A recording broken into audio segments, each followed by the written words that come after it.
3 days, that's all the warning they gave. On April 28th, a country that had been inside the system for about 59 years walked out. No negotiation, no farewell, no phone call to anyone. Just a statement and four words from their energy minister that told you everything you needed to know about what had already changed. This is a policy decision.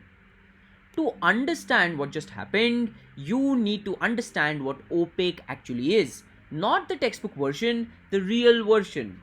Imagine a group of countries sitting around a table, and between them, they control roughly a third of everything that the world runs on. Every car that moves, every plane that flies, every factory that operates. They control the tap, not just what comes out of it, but how fast. OPEC was created in 1960, five countries and one meeting in Baghdad. And from that meeting forward, a small group of nations had the power to decide what energy costs for the entire planet. Think about what that actually means. When OPEC turned the tap down in 1973, petrol queues stretched for miles in America. Entire economies shook. The Western world, which had actually spent decades assuming energy was just there, suddenly understood it wasn't.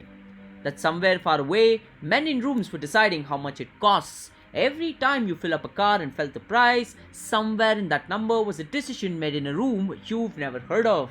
That is power. Not military power, not political power, the kind that never introduces itself and it just shows up in the price of things. For 60 years, that power held. And then, last Tuesday, the third largest producer in that group left. The United Arab Emirates, which is a member since 1967, announced it was done, effective May 1st, 3 days later. The UAE didn't leave because it was struggling, it left because it felt like it was being held back. The UAE had built the capacity to produce 4.8 million barrels of oil per day. But under the OPEC agreement, it was only allowed to produce 3.2 million. Think of it like a speed limit for oil. Everyone agreed to drive at the same speed so that the price of the road stayed high. The UAE was doing about 3.2, but it could do 4.8. That gap, which is about 1.6 million barrels a day, sitting there underground unused. At about $111 a barrel, that gap was worth a staggering $177 million a day, every single day. The UAE was paying about $177 million a day to stay in the club, and one morning, it decided that the club wasn't worth it anymore. But here's the part that tells you that this isn't just about money. After the announcement, the energy minister was asked one specific question. Did you consult Saudi Arabia before leaving? He said they did not raise the issue with any other country at all. The UAE didn't ask, didn't warn, didn't negotiate. They decided, then told everyone. You don't do that to a partner. You do that when you've already decided and you're just making it official. So the question that you should be asking is why now? Because the UAE had been building towards this. Let me explain. There are three things that hit at once that made waiting any longer feel like leaving money and power on the table. The first thing is actually the war. Right now, as I speak, the United States of America and Israel are at a war with Iran, and Iran controls something called as the Strait of Hormuz, which is a narrow stretch of water roughly 33 kilometers at its narrowest point, through which a fifth of the world's oil supply normally moves. Since the war actually began, the waterway has become a battlefield. Ships can't pass freely, Gulf producers can barely export oil. But the UAE did something years ago that nobody paid enough attention to. It built a pipeline which is about 249 miles long, running from its oil fields directly to a terminal on the Gulf of Oman, bypassing the Strait of Hormuz entirely. While every other Gulf producer was trapped, the UAE had quietly built its own exit. It built an exit from the choke point, and now it's built an exit from the cartel. And then there's Saudi Arabia. These two countries fought together in Yemen. Then Saudi Arabia bombed a convoy the UAE was actually backing. Not an enemy convoy, theirs. You don't forget that. They disagree on Iran, on Israel, on what the future of this region looks like. And the UAE has increasingly felt the countries who actually showed up during this war, like the United States of America, Israel, France, weren't the ones it was sitting next to inside OPEC.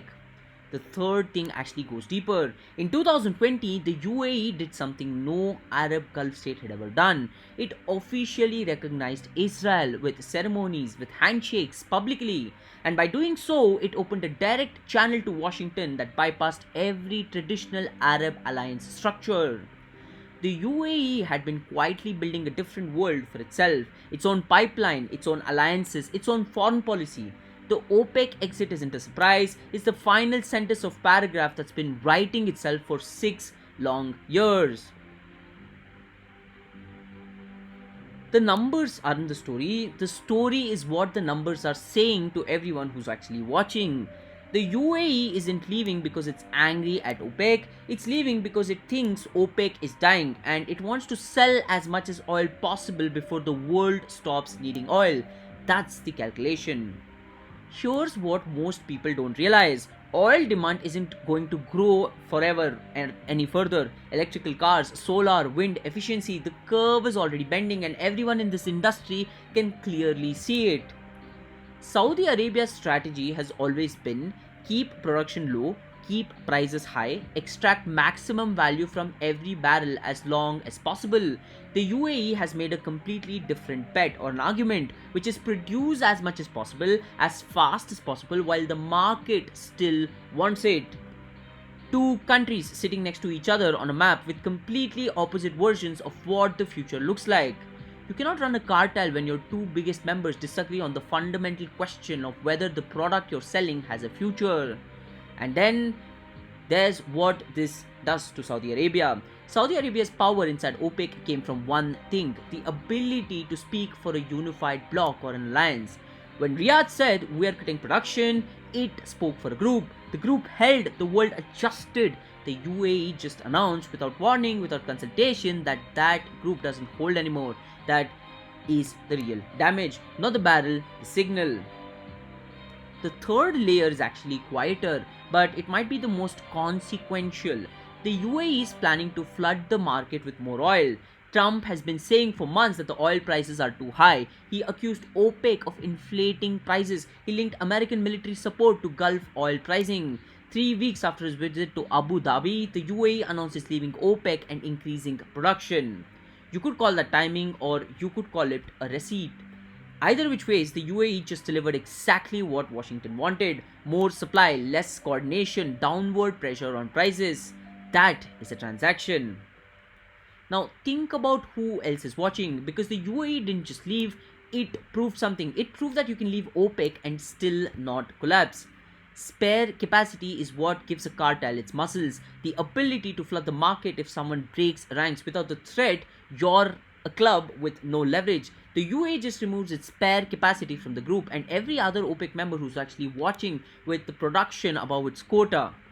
Kuwait, Iraq, others are now running the same calculation that the UAE just ran. If the UAE can leave and survive, why are we still here? That question, once it exists, doesn't go away. OPEC held together not just because members wanted to, but because leaving felt impossible. The UAE just made it possible, and the final layer, the one that refrains everything else, for decades the Middle East ran on one architecture. Saudi Arabia at the center, custodian of the holy cities, the largest oil exporter, the gravitational pull of the Arab world. Smaller countries orbited that gravity. The UAE just stepped out of that orbit. Not with the war, not with the revolution, with a production policy. This is how modern power works. You don't announce that you've chosen a different side, you make a decision that makes it structurally clear and you let everyone draw their own conclusions. There are 3 versions of what happened from here. None of them are good for the old system. The first, the war ends, the strait reopens, ships move again, the UAE turns on the full tap. 5 million barrels a day by 2027. That is a flood of new supply hitting a market where demand is already peaking. Oil prices fall. OPEC tries to cut to compensate. But without the UAE's spare capacity, the cut doesn't land the same way it actually used to. other members watch their revenue fall. They start calculating whether the quota is worth above it. The cartel enters an unraveling situation or a development where it may not be able to reverse. The second version is that the war continues, the strait stays choked, the UAE still can't export at full capacity, the exit looks almost symbolic for now. But here's what it doesn't change. The UAE just told every OPEC member something they can't untell themselves. You can leave and survive. That knowledge exists for now. You can't pull that back. The third version, somebody else follows. Iraq reviews its quota relationship. Kuwait opens the conversation, and OPEC goes from losing one member to facing a question it was never built to answer. What is the point of a cartel when the members have each decided their own production matters more than the interest of the group? That is the 1973 oil embargo timed not with a bang but with a spreadsheet and a press release and a minister who didn't bother to call Riyadh first. Most people will see a headline, UAE leaves OPEC and thinks energy markets, oil news, something for analysts, and move on. But what actually happened last Tuesday is this: a country that actually spent 59 years inside one of the most powerful structures the modern world would ever build quietly decided that that structure no longer served its version of the future, and so it left without permission, without negotiation, without looking back. And in doing so, it sent a clear signal to every other country still inside that room that the walls of the rooms are thinner than they thought.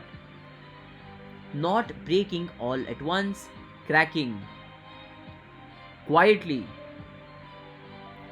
The way powerful things usually end are not with a war, not with a revolution, but with a policy decision made in private, announced within 4 words, and effective in 3 days. The age of centralized oil control didn't end last Tuesday, but last Tuesday it started ending, and most people were looking somewhere else.